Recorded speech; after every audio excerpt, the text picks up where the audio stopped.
Selamat datang kembali di channel ini. Kali ini kita akan melanjutkan lagi playlist kita tentang belajar Nest.js. Kali ini kita akan pelajari Nest.js Controller. Apa itu Nest.js Controller? Jadi controller itu bertugas untuk menerima request dari klien dan memberikan respon ke klien.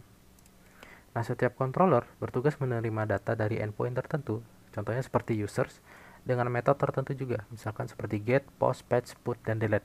Nah, di sini kita asumsinya itu menggunakan RESTful API ya. Nah, lalu controller akan menggunakan provider yang telah didaftarkan pada modul untuk melakukan proses bisnisnya nantinya. Nah, bagaimana sih kita membuat controller? Nah, untuk membuat controller, kita harus memberikan dekorator add controller pada suatu kelas.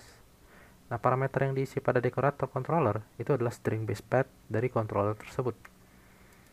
Nah, dengan Nest.js CLI, kita bisa membuatnya dengan cara seperti ini, yaitu nest g controller users. Nanti dia akan membuat controller di folder users atau di modul user nantinya. Nah, berikut adalah contoh dari controller yang ada di Nest.js. Nah, kalau kita lihat di sini di baris ketiga, di dekorator controllernya ada property users. Nah, nantinya ketika kita ingin mengakses controller ini, kita langsung bisa aksesnya dengan /users.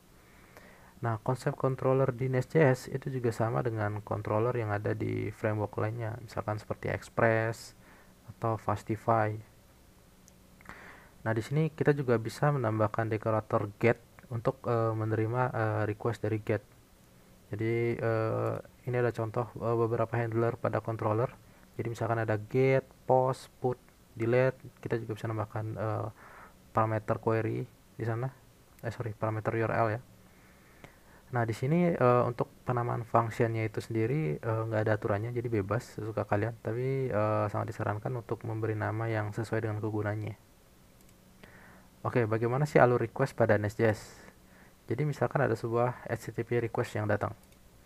Nah, nanti Nest.js akan menentukan controller mana nih yang sesuai dengan target URL yang dituju oleh request ini. Nah, nanti setelah kita menemukan controllernya, kita tentukan route handlernya yang mana, misalkan yang post, get, put, delete, atau yang lain-lainnya. Nah, setelah ketemu route handlernya, baru route handler akan memberikan respon yang sesuai dengan request yang diberikan oleh user. Nah, untuk project kita kali ini, kita sudah punya application module. Nanti kita akan buat user module lagi, out module. Nah, kita sudah buat book module ya. Lalu kita nanti akan tambah controller untuk si user, out, lalu untuk si book.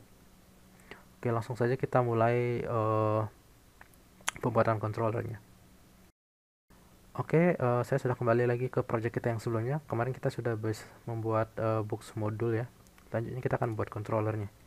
Itu nest g controller books.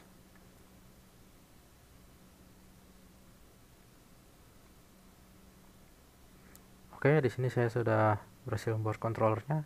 Nah, di sini dia akan membuat 3 buah file baru, yaitu books.controller.spec.ts dan books.controller.ts. 2 file ya. Nah, ini untuk yang speknya ini digunakan untuk testing nantinya. Tapi kita hapus dulu karena kita nggak akan pakai ini dulu. Nah, di sini adalah si book controllernya. Dia otomatis memberikan properti books pada dekorator controllernya.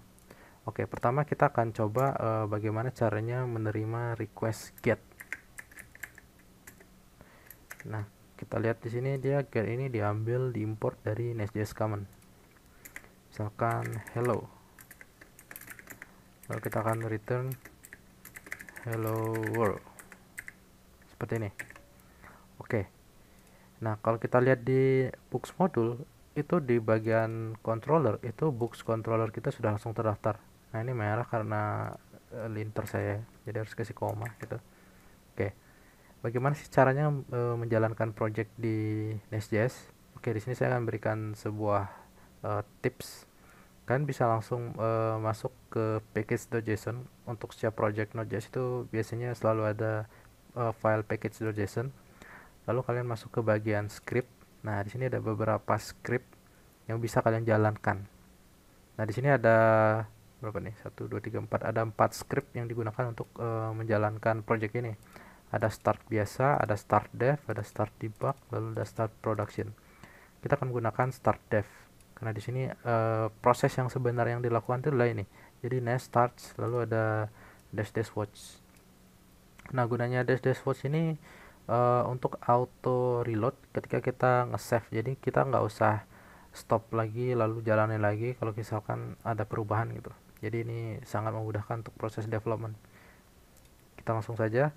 Nah, kalau kalian pengguna npm, kalian bisa menjalankannya dengan npm start titik 2 dev.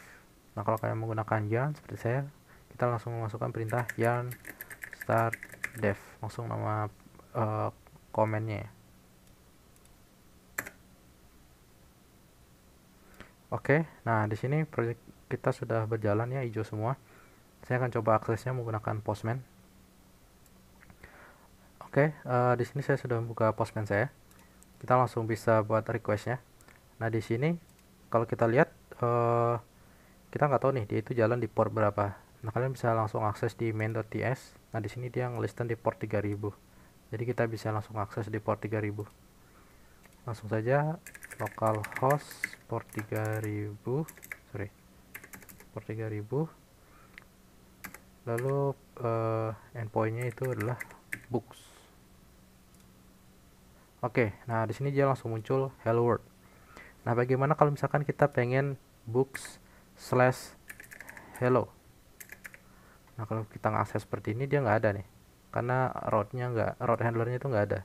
Nah, kita bisa menambahkan parameter di get ini. Jadi /hello. Nah, seperti ini. Nah, lihat dia langsung refresh ya. Nah, kalau kita jalankan, oke. Nah, dia langsung muncul nih hello world-nya.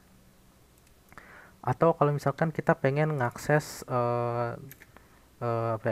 ID tertentu, misalkan kita tambahkan ID di sini. Nah, bagaimana caranya kita mendapatkan data dari ID-nya ini? Nah, kita di sini bisa menggunakan yang namanya param. Seperti ini. Lalu kita tambahkan ID. Nah, tipenya apa? String. Nah, disinilah keunggulan dari TypeScript. Dia bisa mendefinisikan tipe data dari suatu variabel gitu. Jadi kita nggak akan salah nanti. Nah, di sini misalkan saya pengen ngeprint ID-nya. Oh, jangan ID deh. Misalkan name gitu. Nah, di sini saya akan print hello name. Nah, ini kita samakan juga name. Oke. Kalau kita tes, nah muncul hello. Misalkan hello YouTube. Nah, dia bisa langsung hello YouTube. Kalau nggak ada nih kosong, nah dia akan error. Oke, selanjutnya kita akan coba metode yang lainnya, yaitu post. Nah, post ini biasanya digunakan untuk menambahkan data ke ke database gitu. Nah, kita bisa misalkan buat endpoint yaitu create book. Nah, pertanyaannya bagaimana caranya kita menangkap request payload yang dikirim oleh klien kita. Nah, di sini kita bisa menggunakan dekorator lagi, yaitu body seperti ini. Nah, body ini diimport dari Nest.js common ya, sini. Lalu misalkan kita buat payload. Nah, kalau misalkan kita nggak tahu tipenya apa, kita bisa tulis any seperti ini. Lalu kita bisa coba console log dari si payload kita, misalkan seperti ini. Oke, sudah refresh. Nah, di sini saya akan coba ganti metodenya jadi post.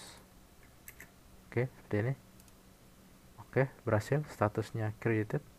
Kalau kita lihat di sini, nah lihat kosong nih, nggak ada. Oke, kita coba bikin payloadnya dulu. Misalkan name YouTube.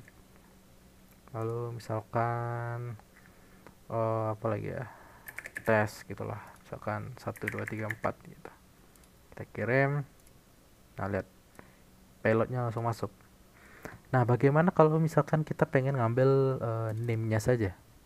Nah, kalau kita pengen mengambil name-nya saja, di body ini kita tambahkan parameternya lagi, yaitu name. Nah, dengan cara seperti ini, dia hanya akan ngambil name-nya saja. Kita coba ya. Oke, sukses. Nah, muncul name-nya. Ini mungkin bisa saya return aja kali ya. Seperti ini. Nah, sip, muncul.